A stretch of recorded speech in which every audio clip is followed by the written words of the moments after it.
여러분 안녕하십니까? 아침의 광장 박은정입니다. 서대구역이 오늘 31일에 개통을 앞두고 있는 가운데 서대구역을 시작으로 달성군을 관통하는 대구 산업선의 건설 기본 계획이 오늘 고시됩니다. 대구 산업선은 서대구역에서 대구 국가산업단지까지 단선철도로 건설되고요.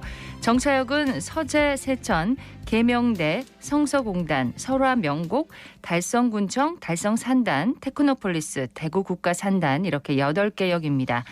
내년 하반기에 착공해서 2027년 준공을 목표로 하고 있고요. 대구권 광역철도와 도시철도 1, 2호선과의 환승체계도 구축해서 출퇴근 편의와 산업단지 활성화에 도움을 줄 것으로 기대됩니다. 윤석열 대통령 당선인이 어제 통이동 인수위 사무실에서 열린 지역균형 발전 특위 간담회에서 지방의 시대라는 모토를 갖고 새 정부를 운영할 생각이라고 밝혔는데요. 지방의 발전을 이끌고 국가 균형 발전을 이룰 기반 시설들 새 정부에서 폭넓게 추진되길 기대해 봅니다. 3월 25일 금요일 아침의 광장인데요. 먼저 이 시각 교통 상황과 날씨 듣겠습니다. 안세진 리포터. 네, 먼저 고속도로 정보입니다. 중앙고속도로 부산 방향 동명휴게소 부근 2차로에 표지판 설치 작업 진행 중인데요. 구간 정체 없이 원활하게 지나실 수 있습니다. 중부내륙지선 현풍 방향 서대구 나들목에서 성서 나들목 구간 교통량 꾸준해서 속도 약간 떨어져서 지나고 있고요. 경부고속도로 서울 방향 제속도로 지나실 수 있습니다. 다음은 시내도로입니다. 동촌로 방촌역에서 해안역 방향 가장자리 차로에 가로수 가지치기 작업 진행되고 있습니다. 미리 차로 변경하시는 게 좋겠고요. 성북로 원대호 거리에서 성북교 교차로까지 정체되고 있습니다. 호국로 서변 지하차도에서 산격대교 방향 산격대교 신호 2번 받아야 지나실 수 있고요. 구마로 성당내 거리에서 감천내 거리 방향으로는 각 교차로 신호 1번씩 받아야 지나실 수 있는데요. 구간 통과하는 데 8분 정도 소요되고 있습니다.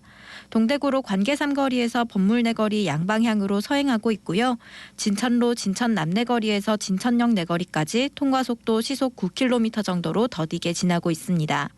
달고발대로 수성구청역에서 범원내 거리 방향으로는 신호주기에 따라 밀림과 풀림 반복하고 있고요. 신천대로 상동교 방향 경대교 지하차도에서 칠성 고가차도 오르막 지점 구간 교통량은 꾸준하지만 흐름은 괜찮습니다. 태평로 태평내 거리에서 대구역 내거리 방향으로 원활한 흐름 보이고 있고요. 앞산 순환도로 상인동 방향 효병내 거리 일대 빠르게 지나실 수 있습니다. 이어서 날씨 정보입니다. 오늘 대구 경북 지역은 서쪽에서 다가오는 저기압의 영향을 차차 받아서 막다가 점쳐 흐려져 저녁부터 비가 내리겠습니다. 비는 모레 오전까지 이어지다 그치겠는데요. 특히 모레 새벽부터는 강한 바람이 더해지면서 비바람이 예상됩니다. 26일 오전까지 강수량은 대구와 경북 남부 지역 10에서 30mm, 경북 북부 20에서 50mm, 울릉도와 독도는 5에서 30mm 정도로 예상되고요. 한낮 기온도 평년 기온을 크게 웃돌면서 비가 내리기 전까지 따뜻하겠는데요. 여전히 아침 저녁으로 큰 일교차에는 주의하셔야겠습니다. 대구 현재 기온은 8.3도, 습도는 66%입니다. 지금까지 안세진이었습니다. 지역 시사정보 프로그램의 중심 KBS 대구 제1라디오 아침의 광장을 듣고 계십니다. 금요일 아침의 광장 함께하고 계십니다. 8시 33분 지났습니다. 자, 오늘 아침 지역의 주요 뉴스부터 살펴보겠습니다. 뉴스민의 천영길 기자, 오마이뉴스 조정훈 기자 함께합니다. 두 분 어서 오세요. 네, 안녕하십니까. 첫 소식 듣겠습니다. 네, 이 코로나19로 인해서 대구 지역 일반 음식점 신규 폐업 현황을 좀 살펴봤는데요. 이 코로나19로 인한 영향이 대구 내에서도 지역별로 차이를 보이는 것으로 드러났습니다. 지역별로요? 네, 대구 8개 구군의 최근 10년간 일반 음식점 영업신고 신규 폐업 건수를 조사해봤는데 이 2020년 서구의 폐업 건수가 최근 10년간 평균보다 약 165%, 그러니까 폐업을 평균보다 거의 2배 가까이 많이 했다는 겁니다. 네. 이 반면에 수성구는 평균보다 좀 적은 89%에 그쳤거든요. 이 나머지 영업 신고 건수도 보면 서구를 제외한 나머지 지역에서는 전반적으로 늘어나는 추세를 보였는데 2020년에는 남구, 동구를 제외한 모든 지역에 신규 신고 건수가 줄어들었습니다. 네. 이렇게 그 지역별 차이가 좀 드러나는 걸 보면 이 타 지역 대비해서 소득 수준이 높은 수성구의 경우에는 이 폐업 건수가 10년간 평균치보다 2020년에 더 낮았거든요. 오히려. 네, 오히려 예. 더 낮았고요. 이 대구에서 인구가 가장 많은 달서구도 평균과 좀 비슷한 수준이었습니다. 이와 관련해서 이 대경북연구원 인규채 일자리 연구실장은 이 소비 자체가 위축되는 재난 상황에서도 낙후 지역의 자영업자가 더 큰 피해를 입는 것은 이 당연하다. 그리고 또 소득 수준이 높거나 인구가 많은 도시는 회복도 빠르다. 이렇게 설명을 했는데요. 네. 이 대구시가 이 코로나19로 인한 소상공인에 대한 지원 정책을 또 펼치고 있지만 이것도 대구 내에서도 지역별로 좀 이 핀셋 지원이라든가 이런 것도 좀 필요해 보이지 않나 싶습니다. 네, 지역별로 좀 더 열악한 지역을 좀 더 신경을 써야 되겠네요. 맞습니다. 예. 이게 열악한 상황이 지속되면 지속될수록 이 타격은 계속 누적되는 것이니까요. 그렇죠. 자, 다음 소식 듣겠습니다. 네, 서대구역이 드디어 이달 말에 개통이 됩니다. 서대구역 개통 첫 열차가 오는 31일 오전 서울로 달리게 되는데요. 이 열차는 이날 오전 6시 41분 서대구역을 출발을 해서 약 2시간 이후에 서울역에 도착을 합니다. 네. 한국철도공사는 서대구역 개통을 앞두고 오는 25일부터 서대구역에 정차하는 KTX 열차 승차권 예매를 시작을 한다 이렇게 밝혔습니다. 오늘부터네요. 네, 그렇습니다. 네. 31일 개통하는 서대구역에는 KTX가 주중 26회입니다. 그 상행 13회, 하행 13시 26회 운행을 하고요. 금요일부터 일요일까지 주말에는 28회 운행을 합니다. 일반실의 운임은 서대구에서 서울까지 42,300원이고 서대구역을 경유하는 서울 동대구 운임은 43,100원입니다. 서대구에서 부산까지는 17,900원이고요. 서대구에서 마산까지는 12,000원입니다. 네. 서대구역은 KTX와 SRT 등 고속열차 그리고 대구권 광역열차가 정차하는 역으로 건설이 됐는데요. 개통식은 30일 오후 2시부터 서대구역 남측 주차장에서 진행이 됩니다. 다양한 행사도 열린다고요? 네, 그렇습니다. 개통 첫날에는 다양한 이벤트가 마련이 되는데요. 코레일은 서울에서 서대구 승차권을 구매하는 첫 고객에게 꽃다발을 증정을 한다고 합니다. 그리고 SNS를 통한 이벤트, 또 현장 무료 기념 사진, 소망나무 메시지 걸기 등도 진행을 하는데요. 네. 예, 대구 관계자는 그 서남부권 주민들이 서대구권을 통해 고속열차를 이용하게 돼서 이동 시간을 줄이고 불편도 해소할 수 있을 것이다 이렇게 얘기를 하고 있습니다. 네. 소식 하나 더 듣겠습니다. 네, 이 대구에서 지난 20대 대통령 선거에서 이 투개표 창간을 한 이 기초의원들이 있어서 선거관리위원회가 이 조사를 하고 나섰습니다. 이 공직선거법에 따르면 시도의원을 포함한 정무직 공무원 그러니까 뭐 임명을 하거나 또는 뭐 선거에서 당선된 이 공무원 신분자들은 투개표 창간인으로 참여할 수 없습니다. 그렇군요. 네, 위반하면 2년 이하 징역이나 400만 원 이하 벌금에 처하게 되는데 이 선관위에 따르면 동구와 달서구, 북구에서 이 구의원 5명이 투표 또는 개표 창간 활동을 한 것으로 파악이 됐습니다. 참관하면 안 된다는 건 몰랐을까요?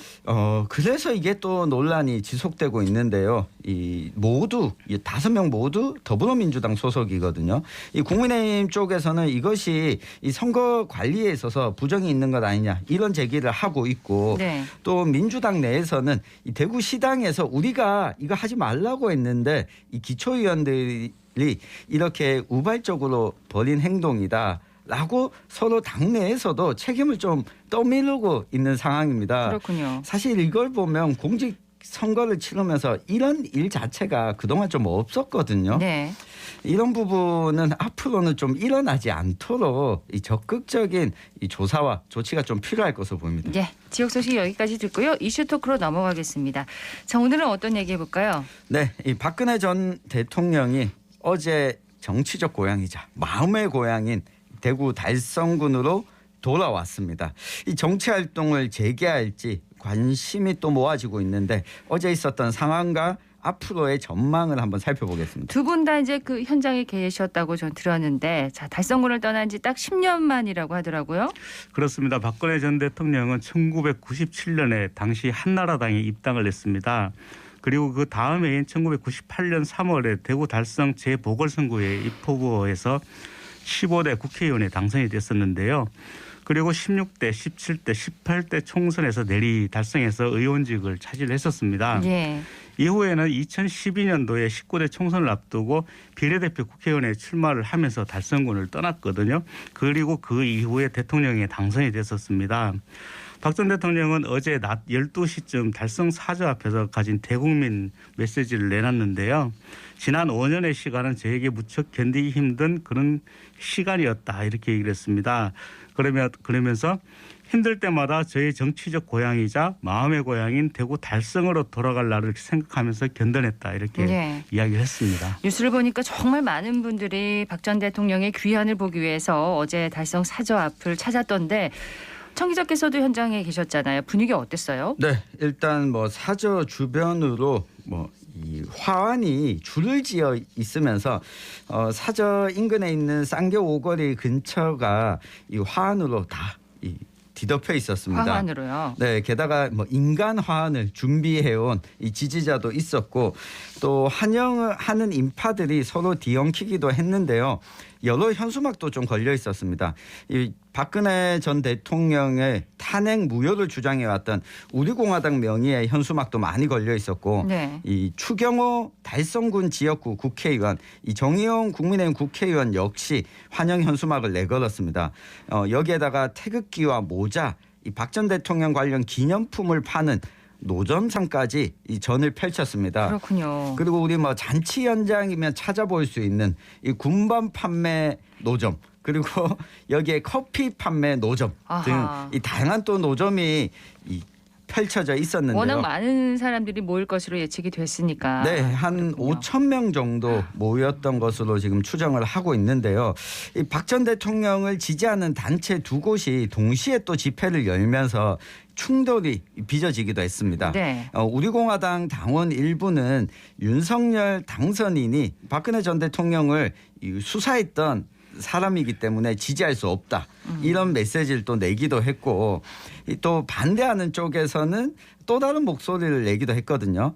이 박 전 대통령이 사저에 도착하자 고생하셨다면서 눈물을 흘리는 지지자도 있었고요. 네. 지팡이를 짚거나 부축을 받고 온 80대 지지자들은 박 전 대통령이 집으로 들어가는 모습을 끝까지 지켜본 후에 앞을 떠나기도 했습니다. 그렇군요. 이 반면 이 허용 인원 외에는 또 출입이 통제되다 보니까 이 도로교통도 이 정체를 빚었고 일반 시민들의 불만 섞인 목소리가 나오기도 했습니다. 예. 그런가 하면 박 전 대통령에게 소주병을 던진 남성이 체포되는 그런 일도 있었습니다. 네, 맞습니다. 소주병이 날아든 시간은 박근혜 전 대통령이 도착을 해서 인사말을 하고 한 1분 정도 지났을 때 직후네요. 네, 그렇습니다. 소주병이 날아들었는데요. 다행히 이제 경찰이 미리 알고 제지하는 바람에 소주병이 박근혜 전 대통령 가까이 가지는 않았습니다. 소주병을 던진 A 씨는 이제 자기가 마시다 남은 소주병을 던졌다 이렇게 밝혔는데요. 네. 소주병이 날아들자 경호원들이 박 전 대통령을 둘러싸고 경호를 했었고 또 A 씨의 신병이 확보된 이후에 다시 인사말을 이어갔습니다. A 씨는 경찰에 연행된 이후에 언론인들과 전화통화를 했는데요. 사법살인 보복 차원에서 범행을 저질렀다 이런 요지의 발언을 했습니다.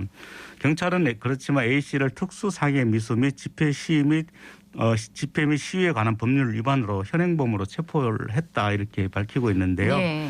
자세한 경위는 조사 중이고 또 구속영장을 신청할 예정이다 이렇게 얘기를 하고 있습니다. 어제도 그렇지만 앞으로도 지지자들의 방문도 많을 것이고 안전관리 대책이 필요해 보이네요. 네, 이게 앞으로도 우려가 되는 부분인데요. 이 정치적 입장 표현의 차이를 떠나서 좀 폭력에는 엄중한 대응이 좀 필요한 상황입니다. 네.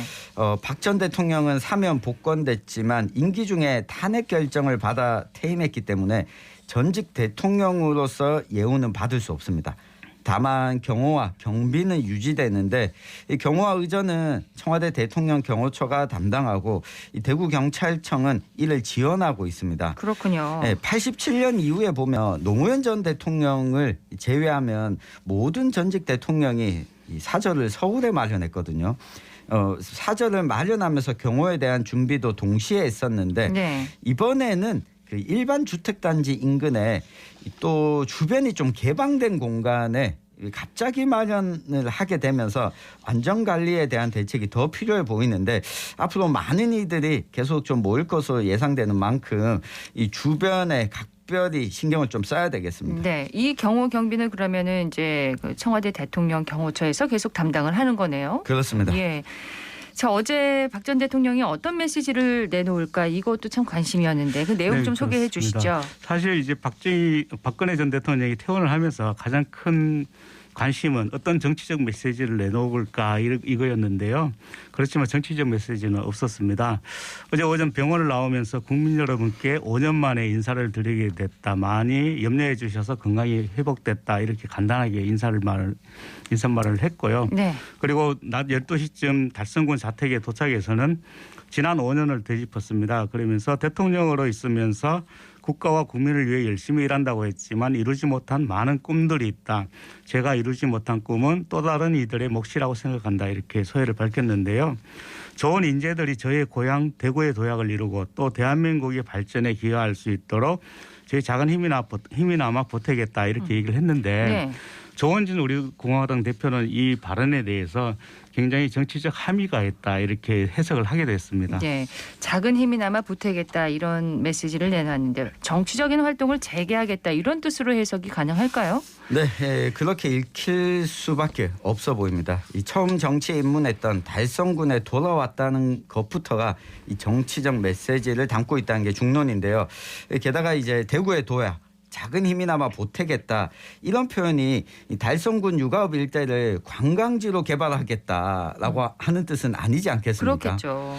이 지금 앞두고 있는 지방선거나 앞으로 치러질 총선에서 특정 인물을 지원할 것이다라고 하는 관측도 나오는데 이 정치적 지원에 어떤 방식으로 나올지 직접 메시지를 공개적으로 내놓지 않더라도 일종의 찾아오는 정치인들을 만나면서 네. 해동 정치가 앞으로 이어지지 않을까 예상이 됩니다. 예, 윤석열 대통령 당선인도 이제 조만간 사저를 방문할 계획이다 이렇게 밝혔고 지방선거를 또 앞둔 시기다 보니까 어제도 뉴스 화면에 많은 정치인들의 얼굴이 보이더라고요. 네, 정치인들의 그렇습니다. 발길 이어지겠죠?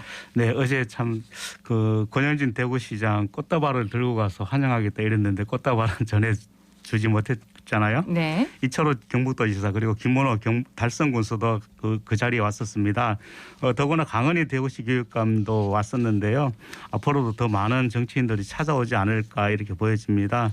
많은 보수 정치인들이 이제 사저 방문이 잇따를 것으로 예상되면서 달성 사저가 또 새로운 보수의 성지가 될 것이다 이런 전망도 나오는데요. 예.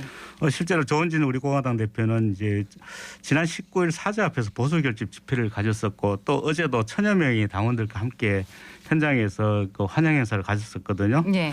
또 국정원 특수활동비로 뇌물을 받았던 그 최경환 전 경제부총리도 최근에 그 교도소에서 출소한 이후에 네. 박 전 대통령을 찾아뵙고 또 인사드릴 것이다 이렇게 밝혔습니다. 그렇습니다. 근데 그 현장을 찾은 현직 단체장들에 대해서도 지역민들의 시선이 엇갈리지만 특히 강은희 교육감에 대해서 논란이 적지 않아요. 네, 전국 교직원 노동조합 대구 지부에서도 어제 비판 성명을 좀 냈는데요. 이 강은희 교육감은 교육공무원이고 특히 이 교육감 선거는 정당도 가입되지 않지 않습니까? 예. 만약 이게 또 교사들이 드러내놓고 뭐 입주 환영 현장에 갔다면 이 교육청에서 좀 어떻게 했겠는가 이 반문하면서 이 선거공학보다는 이 교육적 가치를 먼저 고려했어야 됐다. 좀 비판의 목소리가 나왔습니다. 자, 앞으로 이제 박심이 어떻게 나타날지 이제 모를 일이지만 어제 입주 현장 분위기를 봤을 때는 박 전 대통령에 대한 향수, 정치 참여에 대한 기대감은 여전할 것 같습니다. 그렇습니다. 어제 박근혜 전 대통령이 좋은 인재들이 발전에 기여할 수 있도록 힘을 보태겠다. 이 말에 대한 이제 여러 가지 해석이 나오고 있는데요. 구체적으로는 이제 대구시장이나 또는 달성군수 선거 등의 특정 후보들을 도울 수 있다. 이런 말도 지금부터 나오고 있습니다. 예. 그리고 유영하 변호사가 대구시장에 출마할 것이다. 이런 이야기도 나오고 있는데요. 박근혜 전 대통령이 여전히 그 TK에서는 영향력을 가지고 있기 때문에 이번 지방선거를 앞두고 친박계가 기지개를 켜는 것 아니냐 이런 전망도 나옵니다. 예. 네, 김해 봉화마을의 노무현 전 대통령 사저처럼 어쨌든 이 관광지로 이 활성화가 돼서 지역 경기 활성화에 저는 기여하지 않겠나 그런 기대는 갖고 있습니다. 네, 박심이 이 지역에 또 지역 정가에 어떤 영향을 끼칠지 좀 좋은 영향을 끼쳤으면 좋겠습니다. 맞습니다. 예. 뉴스민의 천영길 기자, 오마이뉴스 조정훈 기자였습니다. 고맙습니다. 감사합니다.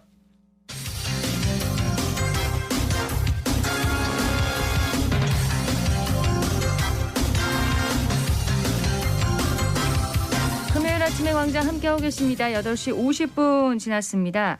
신문사들은 매년 새해를 맞아서 신춘문예를 열고 있는데 바로 이 신춘문예가 신인 작가들의 등단의 기회가 되고 있습니다.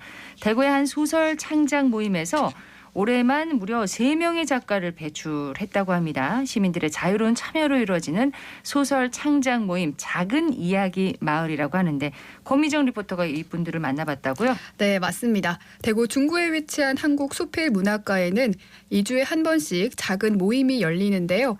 11년째 명맥을 이어오는 대구를 대표하는 소설 창작 모임 작은 이야기 마을입니다. 작은 이야기 마을은 작가와 함께 소설 창작 방법을 알아보고 동료들과의 합평회를 통해 의견을 공유하는데요. 바로 어제 수업과 합평회 현장을 다녀와 봤습니다. 먼저 소리로 들어보시죠. 문장은 우리가 흔히 문어체라고 생각을 하기 쉬운데 그것이 아니고 기본적으로 구어체다. 그래서 가능하면은 무겁지 않고 이렇게 가벼워야 된다. 이렇게 생각하면 되겠습니다. 오늘 순서는 작품에 오늘 올린 순서대로 합니다. 그러니까 질배, 그다음에 권리향, 그다음에 초코님 이런 순서대로 하도록 하겠습니다. 일단 잘 읽었는데요. 저는 일단 좋은 점에는 귤이라는 소재가 처음부터 결말까지 쭉 나오는데 화자의 심정에 따라서 그 나무의 뭐 모습이 바뀐다든지 이런 부분들 좀 인상적이었고 개선점으로는 일단 이번 질배 글이 금년에도 역시 시작부터 참 좋았습니다. 경어체를 또 썼는데 그게 웬만큼 하면은 좀 힘드는데 여기에서는 그 부분을 상당히 자기 독백처럼 보여서 그래서 괜찮은 것 같고요. 오늘 합평회 통해서 동료분들에게 작품을 좀 선보였는데 어떤가요? 쓸 때는 제가 잘 몰랐던 것들 많은 분들의 의견을 다양하게 통해서 들으니까 문제점이 무엇인지 상세하게 좀 더 알 수 있게 되고 어떤 방향으로 수정을 해야 될지에 대한 생각을 알게 됐죠. 그냥 취미 모임이 아니네요. 예, 그 동료의 글을 아주 꼼꼼하고 또 예리하게 비평을 하시는데 이렇게 하다 보면 서로가 실력이 늘 수밖에 없겠어요. 네, 맞습니다. 그래서 이 모임에서 배출된 작가만 해도 최소 9명에 달하는데요. 특히 이번 2022년 신춘문예에서는 3명의 작가가 영남일보와 강원일보, 경상일보, 불교신문 4곳에서 신춘문예에 당선됐습니다. 그렇군요. 이화정 소설가에게 작은 이야기 마을에 대해 자세히 들어보시죠. 작은 이야기 마을은 2003년부터 고경숙 회장님을 비롯해서 엄창소 선생님, 이근자 작가 등이 모여서 시작한 것으로 2012년부터 체계적인 합평 시스템을 갖추고 발전시켜서 11년째 이어오고 있습니다. 소설 창작 그룹을 통해서 등단한 작가들도 많다고 들었어요. 너무 많아서 다 외우기가 힘들 정도인데 2003년에 이근자 작가님께서 경남일보 신춘문예, 2016년에 권희양 작가께서 부산일보 신춘문예, 그 뒤로 제가 2018년 국제신문 신춘문예, 그리고 올해 2022년 신춘문예에 3분이 한 분이 2군데서 당선됨으로써 4군데에서 신춘문예가 되는 기염이 토하셨죠. 작은 이야기 마을은 저처럼 소설이 그냥 단지 좋았던 사람부터 시작해서 작가의 꿈을 꾸시는 분들까지 모두가 모여서 열정을 불살라 볼 수 있는, 제주도에서 비행기를 타고 날아오고 직장을 다니면서도 기차 열차표를 예매해놓고 오시듯이, 그러니까 한 번쯤은 들어서 후회하지 않는 문학의 길을 갈 수 있는 장소가 아닌가 싶습니다. 네, 늦은 시간까지 이야기를 나누는 모습을 보며 뜨거운 열정을 느낄 수 있었는데요. 참여자들의 이야기도 들어보시죠. 글에 관심이 좀 많이 생겨서 한번 처음에는 그냥 무모하게 시작했다가 이렇게 뭔가 되게 심오할지 모르고 처음에 도전했다가 지금은 열심히 배우고 있습니다. 저는 1년 됐어요. 네. 꽤 오래되셨네요. 근데 저보다 더 오래되신 분이 너무 많아서 저는 거의 온 지 얼마 안 된 셈이에요. 오늘 수업은 좀 어땠어요? 오늘도 오랜만에 또 수업이 시작이 돼서 되게 긴장도 하면서 또 설렘도 있고 여러 가지 감정이 들었던 것 같습니다. 오늘 멀리서 오셨다면서요? 네, 제주도에서 왔습니다. 서귀포에서요. 다닌 지가 한 7년 전에 알게 돼서 5년째 다니고 있습니다. 같이 공부하는 그런 시너지 효과도 있고 잘못된 길로 나가고 있는 걸 우리가 혼자만 하면 모르거든요. 엄쌤이 굉장히 친절하시고 정확하게 가르쳐 주셔서 많이 배우고 있습니다. 제가 쓰고 있는 것이 옳은 방향인지 아닌지에 대한 확신을 갖기가 상당히 힘들어요. 쓰다 보면. 그런데 이제 이 합평을 통해서 다른 분들의 의견과 특히 선생님의 예리한 지적을 들으면 이게 옳은 방향이구나 아니구나 스스로 판단할 수 있고 내 자신의 작품도 객관적으로 볼 수 있는 눈이 생기다가 보니까 많이 발전을 할 수 있게 된 것 같습니다. 정말 딱 한 편 이거 하나만큼은 내가 남겼다라는 그런 작품을 남기고 싶은 그런 생각 간절합니다. 네, 작은 이야기 마을은 3월부터 새로운 참여자를 모집하고 있습니다. 소설과 문학의 세계에 한 발 더 다가가고 싶은 분들은 함께 하시면 좋겠습니다. 네, 소설 창작 그룹 작은 이야기 마을을 통해서 많은 작가들이 배출되길 기대합니다. 권미정 리포터 잘 들었습니다. 네, 고맙습니다. 오늘 대구와 경북 지역은 맑은 후에 점차 흐려져서 저녁부터 비가 내리겠습니다. 내일 오전까지 강수량, 대구와 경북 남부 지역에는 10에서 30mm, 경북 북부에는 20에서 50, 울릉도와 독도에는 5에서 30mm 가량입니다. 내일 동해안 중심으로 매우 강한 바람이 또 예상됩니다. 바람에 날릴 위험이 있는 시설물 미리미리 좀 점검해 보시는 게 좋겠습니다. 아침의 광장 금요일 순서 여기까지입니다. 박은정이었습니다. 고맙습니다.